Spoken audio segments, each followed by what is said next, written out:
அஸ்ஸலாமு அலைக்கும் வரஹ்மத்துல்லாஹி வபரகாத்து.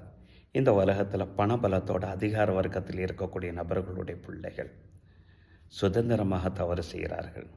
காரணம், நம்ம பெற்றோர்கள் எப்படி நம்மளை காப்பாற்றி விடுவார்கள் என்ற அந்த நம்பிக்கை தான் சுதந்திரமாக தவறு செய்ய அவர்களை தூண்டி விடுகிறது. இந்த நிலை தன்னை சார்ந்தவர்கள், தன்னுடைய குடும்பத்தவர்கள், தன்னுடைய பிள்ளைக்கு கூட வந்து விடக்கூடாது என்பதில் கண்ணும் கருத்துமாக இருந்தார்கள் நபிகள் நாயகம் ஸல்லல்லாஹு அலைஹி வஸல்லம்.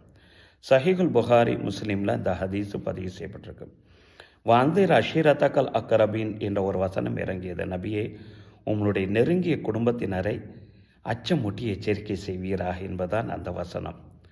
தன்னுடைய நெருங்கிய குடும்பத்தினர் அனைவர்களையும் குடும்பத்தோடு அழைச்சாங்க நபி ஸல்லல்லாஹு அலைஹி வஸல்லம். ஒவ்வொரு நபராக பார்த்து சொல்கிறாங்க, உங்களை நீங்கள் பாதுகாத்து கொள்ளுங்க. லா தொகுனி எனக்கு மினல்லாஹி ஷையா, அல்லாட்ட இருந்து உங்களை என்னால் எந்த விதத்திலும் பாதுகாக்க முடியாது, உங்களை நீங்கள் பாதுகாத்து கொள்ளுங்க. இறுதியாக தன்னுடைய மகளை அழைக்கிறாங்க. அழைச்சிட்டு சொல்கிறாங்க, யா ஃபாத்திமா சைல்னிமா ஷேத்திமிமால், இந்த உலகத்தினுடைய செல்வத்திலிருந்து எதை நீ நினைக்கிற அதை நீ கேள், அல்லாஹுடைய உதவினால் என்னால் தர முடியும்.